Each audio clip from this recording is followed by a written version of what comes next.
शरद पूर्णिमा में खीर क्यों बनाते हैं, इससे क्या होता है, क्या लाभ होता है। Hello everyone, good morning, Radhe Radhe. कैसे हैं आप लोग? आई होप आप लोग अच्छे होंगे। रीना ब्लॉग में आप सभी का स्वागत है।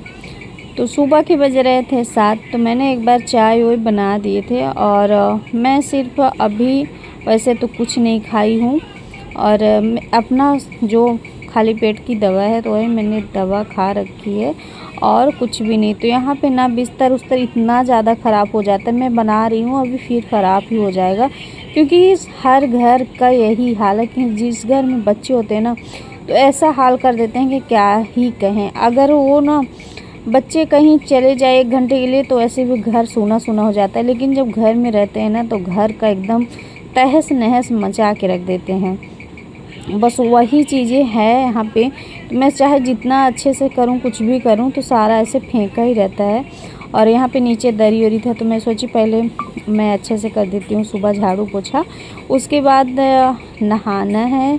और मैं जो रात में बनाई थी खीर, तो उसका क्या होता है मतलब कि, और आज भी मतलब है थोड़ा शरद पूर्णिमा का वो जो होता है नहाने वाला, शायद है आज के दिन, और कल था व्रत वाला। तो कल शाम को क्या होता है ना कि खीर बनता है। आप लोग कमेंट करके ज़रूर बताना कि किस किस के यहाँ पर खीर बना है और कौन से, या मतलब कौन से लोग मानते हो। पता नहीं, कहीं पे माना जाता है, कहीं पे नहीं माना जाता है। तो आप लोग कमेंट के थ्रू ज़रूर बताना कि आप लोग के यहाँ बनता है या नहीं बनता है। हमारे यहाँ तो हम जब से जानने लायक है तो मुझे पता चला, हमेशा से ही मैं खाई हुई हूँ और मेरे यहाँ पे हमेशा ही बनता था।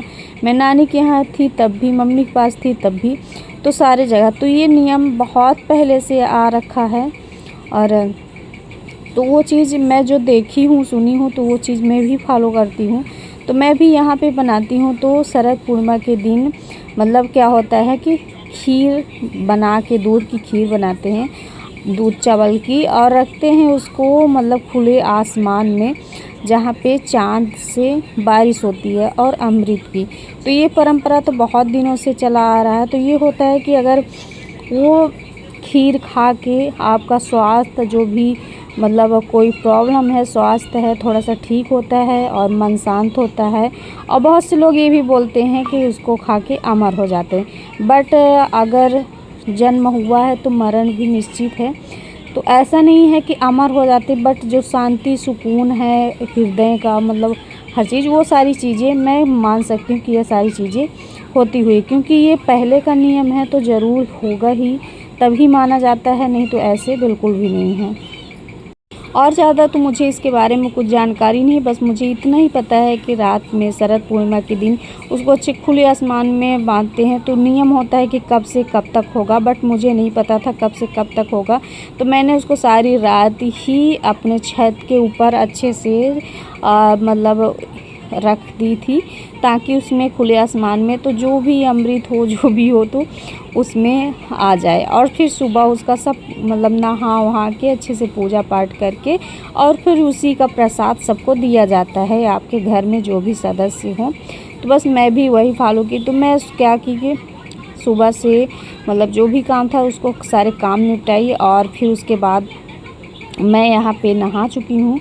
और नहा के मैं पहन ली हूँ ये साड़ी। तो साड़ी में ये पहनी हूँ ना, मुझे बड़ा सा मतलब थोड़ा सा भारी फील हो रहा है, और मुझे नहीं पता था कि इतना भारी होगा कि मैं एक भी वीडियो नहीं, एक भी फ़ोटो नहीं, कुछ भी शूट नहीं करूँगी, पहले ही इसको निकाल दूँगी। तो बस मैं ये पहन के गई थी, सिर्फ पूजा बस की हूँ, उसके बाद कुछ नहीं, कैसे भी नहीं है। और आप लोग कमेंट करके बताना कि साड़ी कैसी लग रही है। वैसे देखने में तो मुझे भी थोड़ा ठीक ठाक लगी, लेकिन भारी, पता नहीं क्यों भारी सा लग रहा था, इसकी वजह से मैं थोड़ा एडजस्ट नहीं कर पाई। और फिर बाद में मुझे ना बहुत जल्दी पूजा वूजा करके, और फिर मैं जल्दी से पहले साड़ी को अपने निकाल दी थी और चेंज कर ली। और क्या है ना कि मैं मंदिर गई, मंदिर में पूजा की, यहाँ की थोड़ा सा आने जाने पे मतलब गर्मी भी लगी। अगर एक जगह बैठे रहो तो उतना ज़्यादा नहीं समझ में आता, लेकिन अगर बाहर निकलो, कहीं इधर उधर जाओ, तो थोड़ा सा समझ में भी आता है। प्रेगनेंसी टाइम में तो ये सारी चीज़ें मतलब नॉर्मल ही है कि कब गर्मी लगेगी, कब ठंडी लगेगी, कब क्या होगा, ये सारी चीज़ें। तो यहाँ पे मैं हो चुकी हूँ रेडी। तो कुछ इस तरह का था मेरा लुक। तो आप लोग कमेंट करके बताना कैसा लग रहा है वैसे तो। और मैं यहाँ पे ना पूजा मंदिर में करके आ गई थी, जो कि मंदिर को मैंने ब्लॉग अलग नहीं बनाया था। और यहाँ पे मैंने पूजा करने के बाद ही थोड़ा सा शूट किया और पूजा करने और फिर मैंने शाम को ये बनाई थी खीर। तो मैं थोड़ा सा क्लिप आप लोगों के साथ शेयर करूँगी। तो मेरी यहाँ पे खीर बन चुकी थी और मैंने रात में अच्छे से, तो ये मैंने इसमें पलट लिया, लेकिन मैंने एक ऐसे बांधने टाइप का डल्लू टाइप का था, तो मैं उसमें रखी थी और मैं दी सबको। उसके बाद मैं भी आ गई थी। बस मैंने सिर्फ यही खाया, तो मुझे बड़ा अजीब सा लग रहा है। तो सबसे पहले मैंने बोला जाता है कि आप खाली पेट इसको ही खाओ, तो मैं यही खाने के लिए आ गई थी। और इसके पहले सिर्फ मैं दवा बस खाई हूँ, जो कि मुझे खाना वो ज़्यादा ज़रूरी था, बट इसके कारण मैं खा ली नहीं। तो मैं सबसे पहले यही खाती। अभी तक मैंने कोई ड्राई फ्रूट्स नहीं, चाय नहीं, पानी नहीं, मैंने कुछ भी ऐसा कुछ नहीं की हूँ। मैंने आके सिर्फ यही खाई और डुग्गू को भी मैं खिलाई थी, मम्मी को दी, सबको दी। और यहाँ पे आ गए थे। बाद में करेंगे नाश्ता वगैरह जो भी होगा था।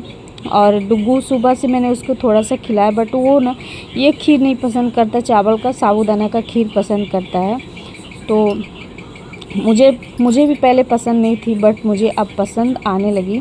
तो ये चीज़ मतलब बहुत अच्छा लग रहा है। और मैं ये सारा ख़त्म नहीं कर पाई, मुझे बहुत अजीब सा लग रहा था। मैंने पहले कपड़ा जाके चेंज की हूँ और उसके बाद मैं अपना खीर ख़त्म की हूँ सारा, क्योंकि पता नहीं क्यों बहुत ही अजीब लग रहा था। और यहाँ पे डुग्गू का फ़ोन नहीं चल रहा था, क्योंकि उसका कनेक्ट नहीं था, तो मैं उसको हॉटस्पॉट का कनेक्ट कर रही थी। और फिर उसके बाद डुग्गू यहाँ पे ले लिया, फ़ोन ले रहा था कि मुझे अपना ब्लॉग शूट करना है अपने हाथ से, तो वो हेलो गाइस कर रहा था। तो फाइनली मैं अपना खीर ख़त्म की और इसके बाद मैं मंगा ली थी कचौड़ी। तो डुग्गू भी बोल रहा था, डुग्गू को भी खाना कचौड़ी पसंद है, और आज मम्मी भी बोल दी कि कचौड़ी मतलब कचौड़ी खाना है। तो फिर हम कहे चलो क्यों ही मंगा लेते हैं। वैसे भी नवरात्र से ही मैं नहीं खाई हूँ और उसके पहले से ही मैं बंद कर दी थी। डुग्गू तो खा रहा था, बट मैं नहीं खाई, तो मेरे कारण घर पे वैसे आया नहीं। तो मैं सोची चलो मंगा लेते हैं और खा लेते हैं, क्योंकि अब तो मैंने लहसुन प्याज स्टार्ट कर दी हूँ। नवरात्र में मैं सब कुछ बंद की थी। तो यहाँ पे मैं खाऊंगी, थोड़ा सा ऑयली तो लग रहा है, बट मैंने दवा ववा खा के रखी है, तो थोड़ा सही रहेगा। तो यहाँ पे मैं भी खाऊंगी, अभी है गरम गरम, तो इतना ज़्यादा मन तो है नहीं, बट खा लेते हैं। अभी खाएंगे नहीं तो फिर कब खाएंगे। फिर खाने का टाइम, हर चीज़ का टाइम टू टाइम खाएंगे अगर, तभी मतलब होगा, कुछ नहीं तो भाई अगर नहीं खाओगे तो भूख भी नहीं लगेगा और खाने का कोई मतलब भी नहीं रह जाएगा। तो सुबह सुबह तो वैसे ऑयली मैं बहुत ही कम खाती हूँ, नॉर्मल सा। आप लोग देखे होंगे मैं अगर ब्रेकफास्ट करती हूँ ना, तो मैं नॉर्मल सा ही कुछ खाती हूँ, जैसे कि रोटी सब्जी हो गई, बहुत हुआ पराठा हो गया, तली एकदम से तली चीज़ें बहुत ही कम खाती हूँ। उसके बाद यहाँ पे आ गई थी किचन में। तो किचन में मैं रख देती हूँ दाल। तो मेरा दाल इधर पकता रहेगा, इंडक्शन मुझे रखना है, तो इसीलिए मैं रख दी थी पहले से कि अपना सिर्फ आज बनाएंगे चावल दाल, क्योंकि ऑयली पहले ही खा चुके हैं, खीर भी खा चुके हैं। तो इसकी वजह से मैं यहाँ पे दाल ही रखूँगी और दाल में मैं डाल दूँगी आलू, क्योंकि मुझे ना ही रोटी बनानी है और ना ही सब्ज़ी बनानी है। तो मैं आलू डाल दूँगी। तो आलू का मुझे चोखा ना बहुत अच्छा लगता है, तो इसकी वजह से आलू का चोखा, तो चावल दाल चोखा तो मतलब अच्छा ही लगता है, तो वही चीज़ें वो कर देते हैं। और आलू में जैसे प्याज वगैरह ये सारी चीज़ें डाल के बनाते हैं ना, तो अच्छा लगता है, उसका टेस्ट भी अच्छा रहता है। बहुत से लोगों को सिंपल पसंद आता है, बहुत से लोगों को बैगन वगैरह भी डाल के, बट प्याज वाली आप लोग ज़रूर ट्राई करिएगा। आलू प्याज का चोखा तो अच्छा लगता है। फिर उसके बाद मैं पी नारियल। तो नारियल क्या था ना कि रखा था रात से ही और ये छीला नहीं था, तो मैंने इसको छिलवाया। और फिर उसके बाद तो यहाँ पे डुग्गू भी पी रहा है। अगर मैं कोई भी चीज़ खाऊंगी पीऊँगी तो मेरे साथ डुग्गू लगा ही रहेगा। उसके बाद डुग्गू को पिलाई और फिर मैं भी पी रही थी, फिर बार बार डुग्गू भी पी रहा था। तो ये तो चलता ही रहता है, इससे थोड़ा सा एनर्जी आ जाती है और सही होता है। और यहाँ पे डुग्गू मेरे हाथ से छीन भी लिया, तो आप लोग देख रहे होंगे ना। तो ये चलता रहता है। उसमें मेरी दाल बन चुकी थी, तो मैंने दाल का जूस लाया और फिर डुग्गू को पिलाई और मैं खुद पी। तो इसमें एक कप में फिर लास्ट में डुग्गू को और चाहिए था, तो ये वाला मेरे पास ना 2 कप थे, बट एक फूट गए, एक बचा है। तो अभी ये कब तक बचा रहेगा पता नहीं, क्योंकि ऐसी चीज़ें ना बहुत जल्दी फूटती। बहुत सारे कप मेरे फूट गए, बट ये बड़े वाले कप भी बहुत जल्दी फूटे थे। तो मुझे ये चीज़ें ना बहुत पसंद होती हैं।